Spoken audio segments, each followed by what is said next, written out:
Make a big lie. Make it simple. Keep saying it again and again. And eventually, they will believe it. You know who said this? These lines are basically based on Adolf Hitler's book, Mein Kampf. And it is perfectly fit on Pakistan. Yesterday, Pakistan cabinet have approved a rank of Field Marshal to Asim Munir, the Army General of Pakistan. In this context, why it is very important? Though all electronic evidences, satellite imageries, they are showing that how Pakistan badly performed in that 4 days of war against India. Fine, their strategic bases, their air force bases, their drones, at every front they lost. But still, Pakistani people are celebrating. Now their government have given the highest decoratory award to the Army General Asim Munir, that is a rank of Field Marshal. So first understand what is Field Marshal. So Field Marshal in the context of Southeast Asia, if I'll say in the context of Southeast Asia, generally from the British tradition, army officials are known from their rank and the star on their uniform. So generally an army chief in India, in Pakistan and in other subcontinent area, the army chief is going to have a 4-star, and the highest position in the army, it's a Field Marshal. And it is commonly said that once a general, always a general for a Field Marshal. Fine? So once a person is appointed as a Field Marshal, he is entitled for all such privileges which is given to the army chief. Till then he is in duty. But a Field Marshal, once he will become a Field Marshal, all the privileges, all the decoration, all the kind of facilities which is given to the army chief, it is given to the Field Marshal also. Fine. So in the history of Pakistan, General Ayub Khan in 1959, he declared himself as a Field Marshal. Now Pakistan cabinet has approved this position for Asim Munir. Why? Because Pakistan won the war against India according to them.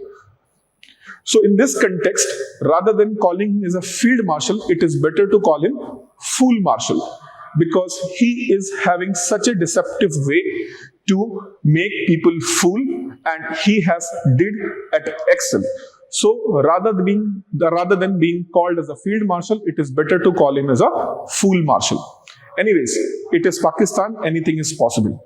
But in the context of India, how this Field Marshal rank is being given. So first Field Marshal of India was K.M. Cariappa. After that, Sam Bahadur Monkesha, the biggest hero of 1971 war. In that war, Indian Army have put Pakistan's 93,000 soldiers as a prisoner of war. Fine?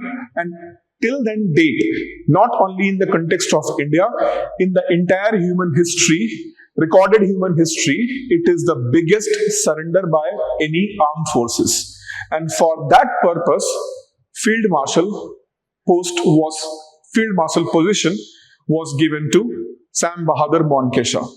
And he was always treated as an army chief, means all the privileges, all the benefits was given to him of a army chief. Till then he was alive. But now in Pakistan, they also have their second Fool Marshal. He is also got the position of Field Marshal in the Pakistan. 78th World Health Organization Summit is happening in Geneva. Yesterday, on 20th of May, India, along with 124 countries, means total 124 countries, including India, have signed an accord known as Pandemic Accord. Under this Pandemic Accord, for future, any kind of the pandemic, world is going to work in a systematic manner. For that purpose, they have signed this accord. After signing this accord, it needs to be ratified by minimum 60 countries who have agreed to implement that. And once the minimum 60 countries, their national legislature is going to sign this accord, at their domestic level, then it will come into the force. Under this pandemic accord, in order to manage and prevent and face any kind of the future pandemic, all the pharmaceutical companies who are going to manufacture any pandemic related medicines and other health equipment, 20% of them they will donate to WHO in order to manage pandemic related public health infrastructure. And all the countries who are member of World Health Organization, they have agreed under this accord, they will increase their contribution in WHO by 20%. They will increase their contribution by 20%. Notably, Donald Trump's USA, which have withdrawn itself from WHO, they are not part of this accord. However, other countries are ready and they have shown their promise that definitely they will ratify this accord in their national legislature in order to make it functional from the end of next year 2026. So word is gearing up to have a better mechanism under the administration of WHO in order to face any future pandemic, and for this purpose they have agreed to go for pandemic accord. Yesterday, Supreme Court have passed one landmark judgment, and this judgment is related to the judicial officer's appointment. At present, any law graduate who have completed his law degree, they are eligible to become a judicial officer or judge. But in yesterday's order, the three judges bench headed by Chief Justice of India, they have given a judgment, and under that judgment, now for the new and fresh recruitment of judicial officer, all the candidates must have minimum experience of 3 years at bar. Means they should practice law at the court for minimum 3 years in order to be get eligible to become a judge through the judicial exam.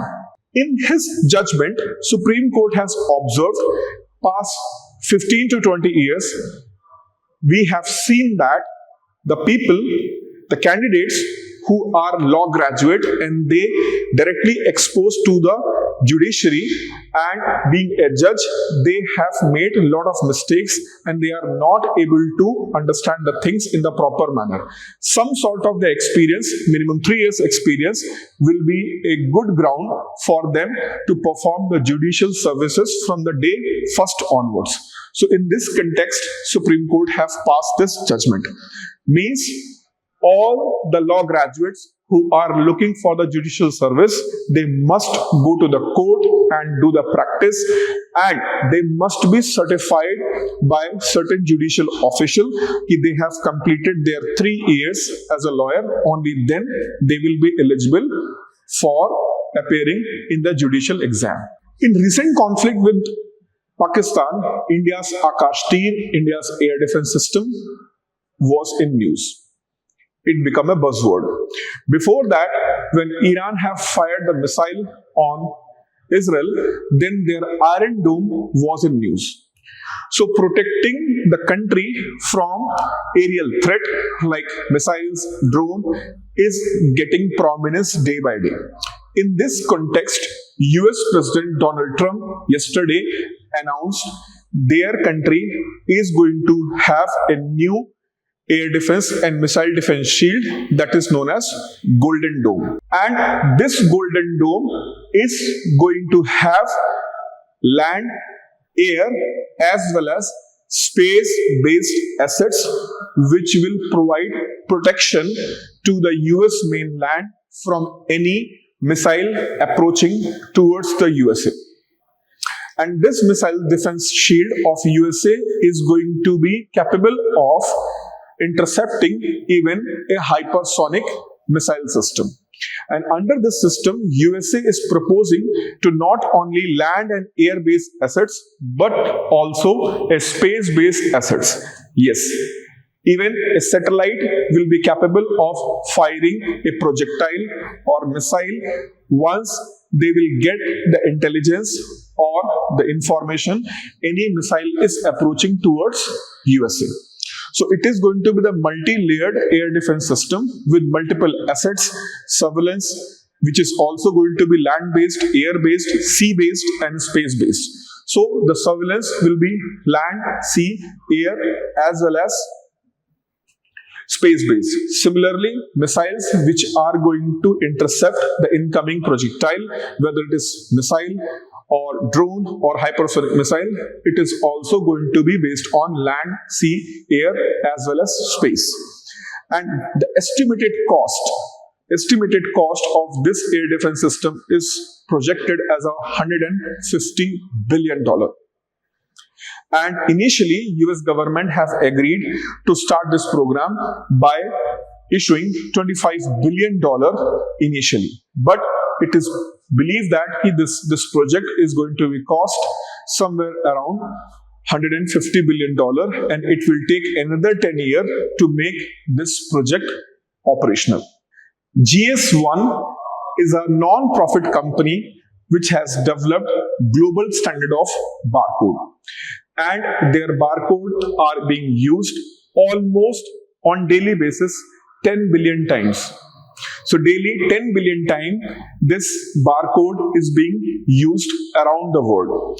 Now this company GS1 with another company Data Matrix, they are going to introduce new generation of barcodes. And with this new generation of barcodes, you can track how this product is being developed, what is the expiry date, and all other minor details of the product with which the barcode is mentioned. So this next generation of barcoding they are developing, and they have firm belief that they can implement this new generation of barcode from 2027 onwards. And in this process, their central focus will be on India, because India is one of the fastest growing economy and rising digital public infrastructure in India and UPI based transaction. And one more thing which is going to be the special feature of the new generation of barcode, like right now you need a specific device to scan those barcode, but the next generation barcode can be scanned through a normal camera of a phone. So in this way, the affordability, the accessibility of the barcode reading is going to be more prominent. More set of the information will be available in that barcode, and India is going to be the hub of that new generation of barcode activity of this company GS1 along with the Data Matrix.